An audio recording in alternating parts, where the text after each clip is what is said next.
Voilà, merci beaucoup pour l'introduction. Bonjour à tous. Donc on va vous parler de rétrécissement aortique aujourd'hui avec Adil. Ça va se faire donc sous la forme d'un faux auquel vous êtes maintenant largement habitués. Faux, d'accord, mais faux watt. On ne va pas pouvoir aborder toutes les thématiques du rétrécissement aortique en 15-20 minutes. On a prévu de s'attarder un peu sur le diagnostic échographique, les critères pour s'orienter vers le TAVI ou la chirurgie et quelques notions d'imagerie. Je laisse Adil vous présenter le cas clinique. Donc, bonjour à tous. Voilà, je vais vous présenter le cas clinique d'une patiente qui est passée dans le service. Il s'agit d'une dame de 73 ans, bon état général, qui n'a pas d'antécédents particuliers, qui a comme facteur de risque cardiovasculaire une obésité avec un IMC à 31, elle est hypertendue, elle est sous l'arcanidipine 20 mg par jour et elle rentre dans le service dans un tableau de décompensation cardiaque. L'examen clinique retrouve un souffle systolique de rétrécissement aortique et des signes cliniques d'insuffisance cardiaque. Et on lui fait un ECG qui retrouve un rythme régulier sinusal avec une HVG électrique. Et dans le bilan de décompensation cardiaque, on lui fait une échographie cardiaque qui retrouve donc sur la boucle vidéo du haut, en coupe parasternale à grand axe, une valve aortique calcifiée avec une HVG échographique. Et sur la coupe échographique d'en bas, en 4 cavités, on retrouve une dysfonction VG sévère avec une FEVG à 25%. Et on lui fait des mesures quantitatives. On retrouve une surface valvulaire aortique à 0,8 cm², un gradient moyen VG aorte à 25 mm de mercure. Il n'y a pas de valvulopathie mitrale, il n'y a pas d'HTAP, le péricarde est sec. Donc d'après les données échographiques, est-ce qu'on peut poser à ce stade le diagnostic de rétrécissement aortique serré? Et sinon, quelle autre question faut-il se poser pour déterminer la sévérité de ce rétrécissement aortique? Donc, voilà, on vous laisse répondre. Comme d'habitude, on se pose plein de questions avant de réouvrir le livre. Alors, donc, est-ce qu'on peut parler du RAC serré et quelles questions pour déterminer la sévérité? Alors on parle du VES, tu as raison, on va l'aborder. La question c'est est-ce qu'il faut évaluer le débit? La réponse est oui, on va en parler. Le volume d'éjection systolique.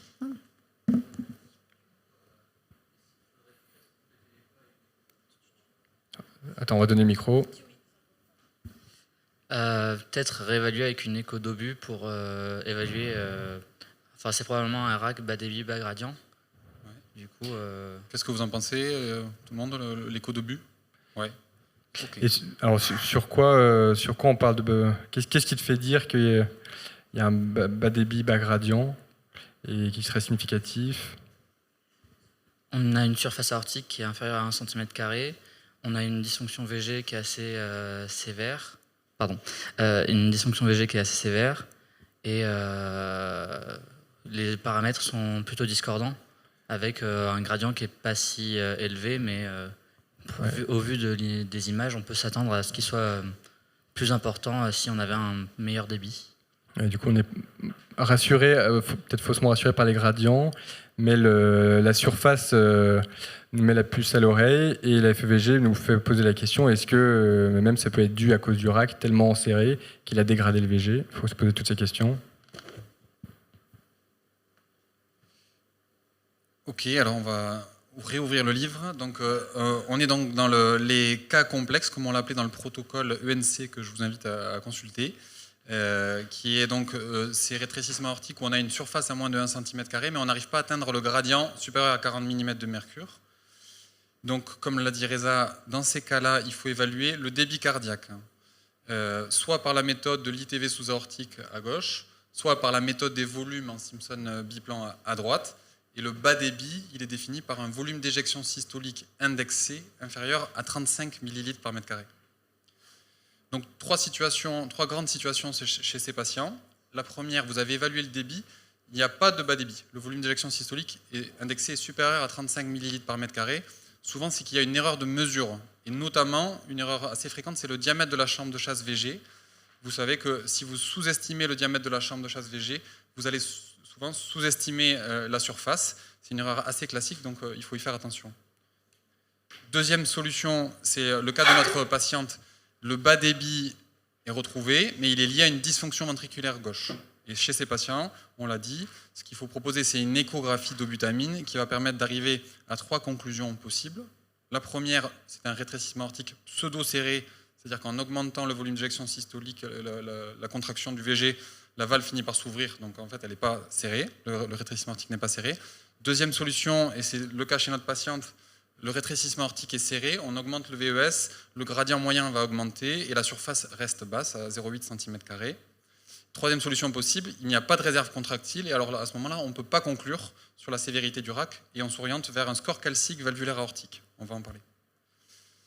Et troisième situation possible, vous retrouvez un bas débit, et qui est en fait ce qu'on appelle un bas débit bas gradient paradoxal, avec un volume d'éjection systolique indexé à moins 35 ml par mètre carré, mais vous avez une fraction d'éjection ventriculaire gauche qui est normale. Et chez ces patients, souvent, c'est des patients un peu âgés, un peu hypertendus, obèses, qui ont des petites cavités ventriculaires gauches, et donc un petit volume d'éjection, ce qui explique que le gradient n'est pas élevé. Et dans ce cas de figure, il faut également demander un score calcique valvulaire aortique. Qu'est-ce que c'est ? C'est un scanner du thorax sans injection de produit de contraste qui prend 5 minutes au radiologue. Il a été bien démontré une corrélation entre le degré de calcification valvulaire aortique et la sévérité hémodynamique de la sténose. Et on a donc ces ABAC pour nous aider à prendre en charge les patients. Vous les retrouverez sur le protocole ENC. Donc, on a une patiente qui a un rétrécissement aortique serré symptomatique au stade de dysfonction ventriculaire gauche. Maintenant, la question qu'on voulait vous poser, c'est qu'est-ce qui va orienter la prise en charge vers soit le TAVI, soit la chirurgie ? Alors, il y a plein de choses à se poser comme question.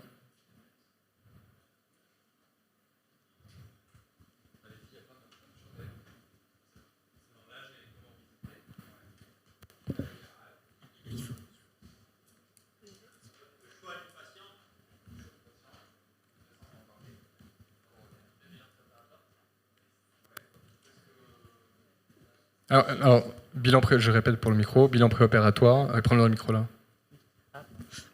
Si on fait des EFR, qu'il n'y a pas de réserve ventilatoire, la chirurgie avec la sténotomie, ça peut être compliqué. Si jamais on s'aperçoit qu'il y a des comorbidités catastrophiques, si au scanner de l'aorte on voit que c'est pas trop accessible au TAVI, ça peut compromettre le projet. Est-ce que vous êtes tous d'accord avec le fait qu'on va faire un scanner à la patiente ? Je vous pose la question parce qu'on va en parler, ouais. Les voies d'abord, les axes. Ouais. Si une procédure en percutanée peut être réalisée. Est-ce qu'il y a d'autres choses qui peuvent nous pousser peut-être plus pour la chirurgie ou plus pour le TAVI ? Le statut coronaire ? Alors bien sûr, on va regarder la coro, ouais, on va vous montrer les images de la patiente. Bicuspidie ou pas ? Voilà, super. Attendez, la bicuspidie, on va vous en parler un peu. Ouais, alors on n'en parlera pas, mais parce que la rythmologie autour du RAC, c'est hyper intéressant, mais c'est très vaste. Mais c'est vrai que les troubles conductifs préalables, ça peut rentrer dans le critère décisionnel, c'est vrai. En pratique, c'est pas marqué dans les recommandations, mais on y fait toujours attention. Ok, allez, tiens, je passe. Vous pouvez ouvrir. Donc effectivement, vous l'avez très bien dit, que la Société européenne de cardiologie en 2021 recommande l'évaluation de la faisabilité du TAVI par voie transfémorale. Et c'est un élément intéressant qui va guider la prise en charge thérapeutique TAVI versus chirurgie. On comprend bien qu'effectivement, si le TAVI est faisable par voie fémorale, ça va plutôt orienter vers le TAVI. Et comment on va évaluer cette faisabilité ? C'est en faisant un scanner thoraco-abdominopelvien. Et au niveau abdominopelvien, on va essentiellement regarder 3 paramètres. Le diamètre des artères iliaques et fémorales. Le deuxième paramètre, c'est l'existence de tortuosité. Et le troisième paramètre, la présence de calcification circonférentielle. Et ces 3 situations peuvent être un obstacle au TAVI, mais de nos jours, on dispose d'outils, de nombreux outils qui permettent de s'affranchir de ces situations. Et il faut savoir aussi que plus de 97% des TAVI dans les derniers registres sont faits par voie transfémorale. Un petit exemple d'outils qui permettent d'affranchir des calcifications circonférentielles, ça a été développé par la société Shockwave, c'est la lithotripsie intravasculaire qui permet de défragmenter les plaques calcifiées au niveau, comme vous le voyez sur le scanner à gauche, au niveau de l'iliaque. Donc voilà, le but c'est de défragmenter par le ballon Shockwave les calcifications et permettre ainsi le passage plus facile du matériel de TAVI par voie transfémorale. Et le patient, la patiente, est-ce qu'il a son mot à dire? Alain, tu en as parlé, mais c'est vrai que c'est important. Ça a été intégré dans les dernières recommandations européennes. La volonté du patient qui a été correctement informé sur sa maladie et les traitements possibles doit être intégrée dans la décision. Pourquoi?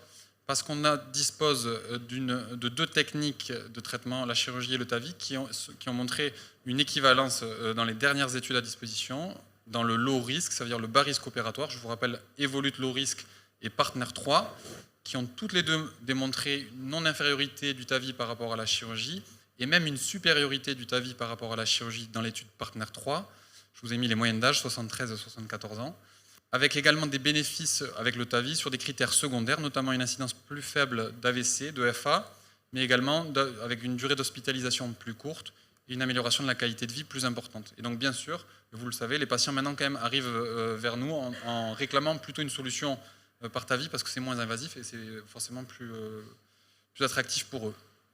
Ensuite, la bicuspidie, ça a été évoqué et c'est important de repérer ces patients. Pourquoi?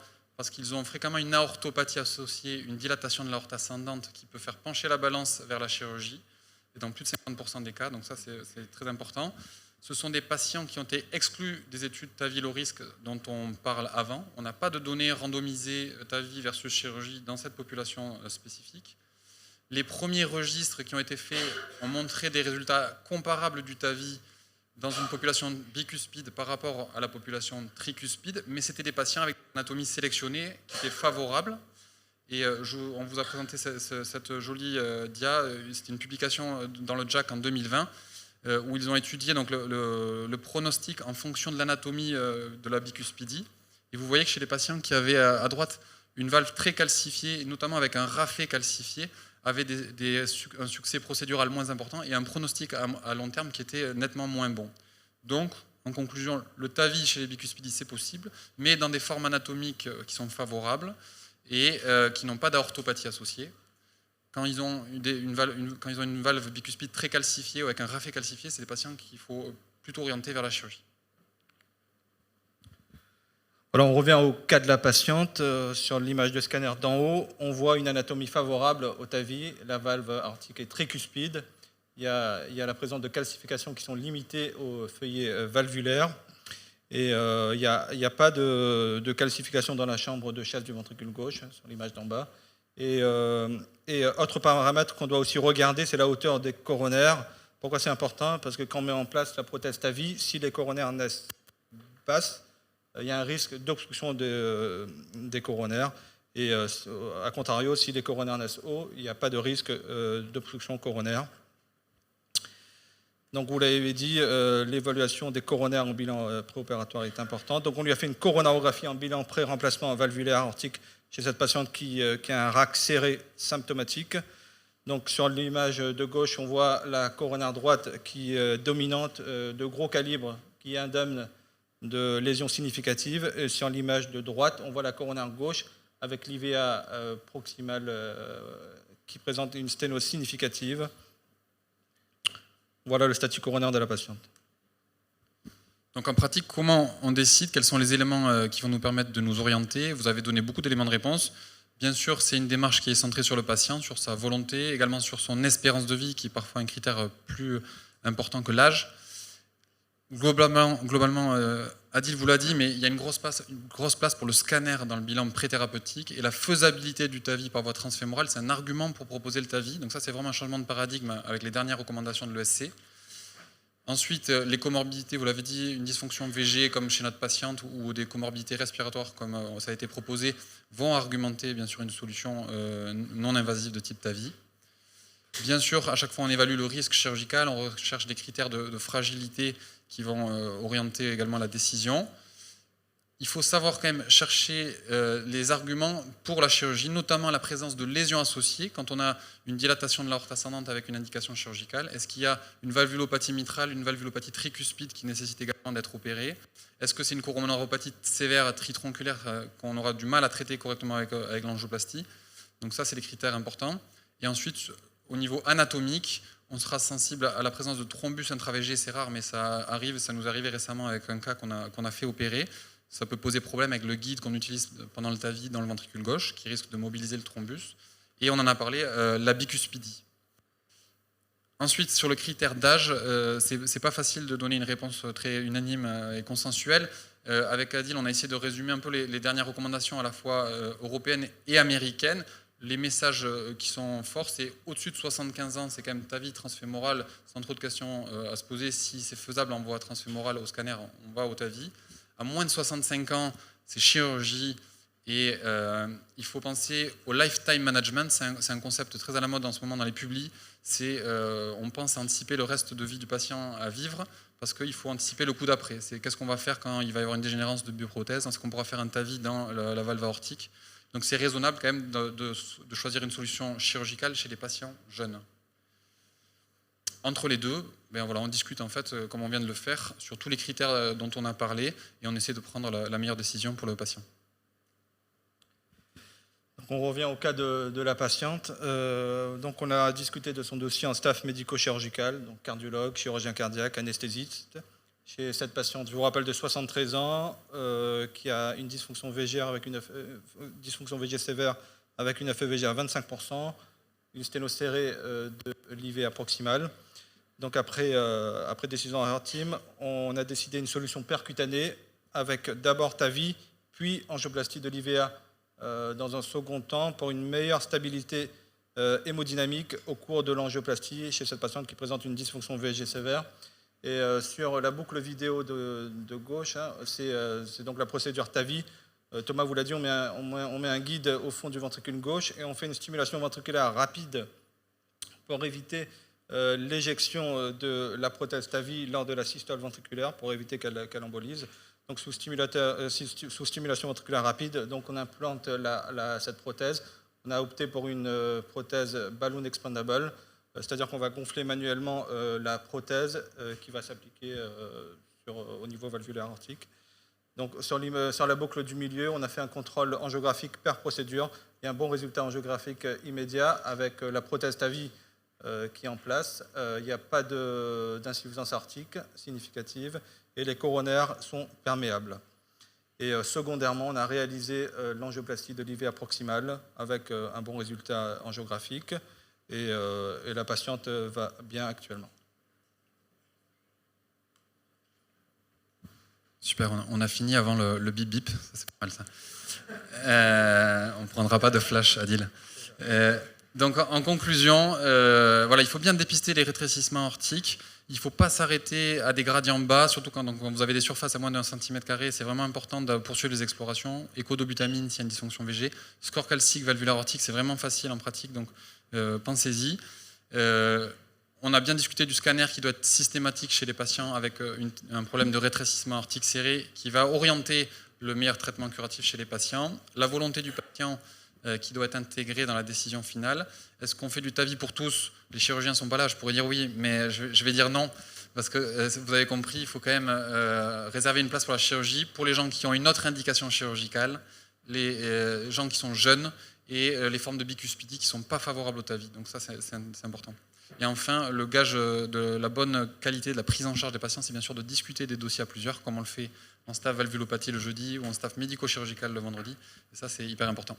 Voilà, merci à tous pour votre attention.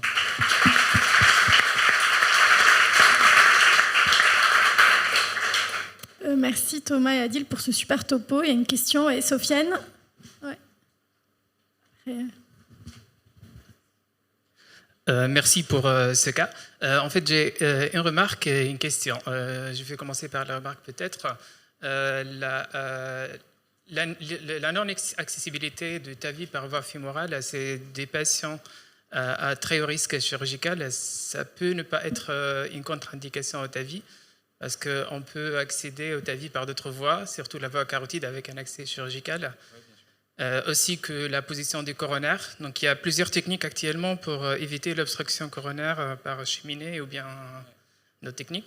Et ma question par rapport au cas, sur quels critères le staff médico-chirurgical était basé pour commencer par le TAVI avant l'angioplastie, sachant que la lésion n'était pas proximale et...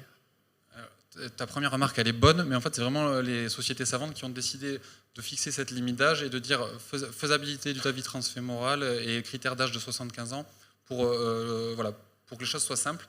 Mais bien sûr, tu as raison, si les patients n'ont pas d'accès transfémoral, mais qui restent à haut risque chirurgical, on a d'autres accès possibles. Tu as cité la carotide, il y a le transaortique direct, il y a l'axillaire percutané qui est en train de se développer pas mal.